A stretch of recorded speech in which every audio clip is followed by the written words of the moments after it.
Je vous souhaite la bienvenue dans notre méditation « Sa grâce nous suffit ». Ce matin, le titre de la méditation est « J'ai un rêve ». Car il n'y a pas de distinction.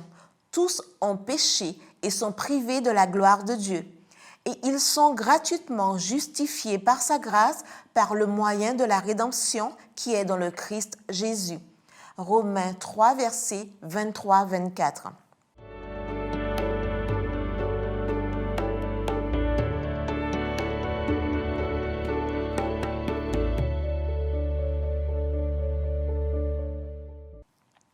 En 1964, à l'âge de 35 ans, Martin Luther King a reçu le prix Nobel de la paix pour son appel constant à la non-violence et à sa lutte pour les droits civiques. Il a été le principal instigateur de la marche historique vers Washington du 28 août 1963, à laquelle ont participé 200 000 personnes. Devant la foule et dans les tribunes du mémorial d'Abraham Lincoln, il a prononcé un discours émouvant dont je reprends les points suivants. Je rêve qu'un jour, la gloire du Seigneur soit révélée à tout être fait de chair. Nous ne sommes pas satisfaits et nous ne le serons jamais tant que le droit ne jaillira pas comme l'eau et la justice comme un torrent intarissable. Je n'ignore pas que certains d'entre vous ont été conduits ici par un excès d'épreuves et de tribulations. Ne croupissons pas dans la vallée du désespoir. Bien que nous ayons à faire face à des difficultés aujourd'hui et demain, je fais toujours ce rêve. C'est un rêve profondément ancré.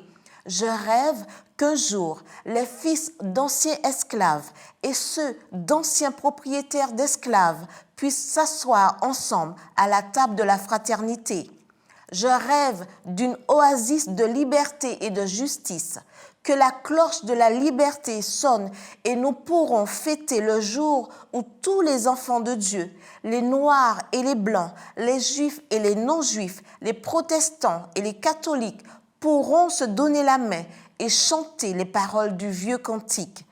Enfin libre, grâce soit rendue au Dieu Tout-Puissant, nous sommes enfin libres.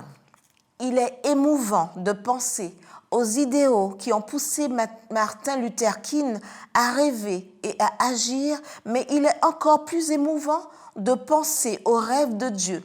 Lorsque les barrières de séparation seront détruites, lorsque nous serons tous unis, lorsque l'esclavage du péché prendra fin et que nous recevrons le prix Nobel de la couronne de vie.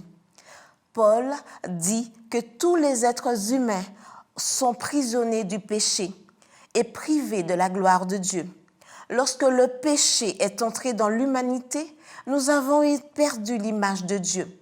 Et pour la retrouver, nous avons été rachetés. La rédemption était le rachat d'un esclave perdu ou l'achat d'un captif ayant perdu sa liberté à la guerre. Dans les deux cas, il y a un prix à payer. Le paiement n'était pas effectué par l'esclave ou le captif, mais par le Goël rédempteur, c'est-à-dire le plus proche parent. Jésus est notre plus proche parent, notre Rédempteur. Nous avons été rachetés à un grand prix par Dieu sans que cela nous coûte rien.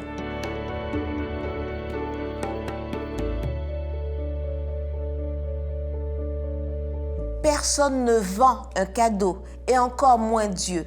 Il est l'amour et la générosité par nature. Comptez sur lui maintenant. Amen.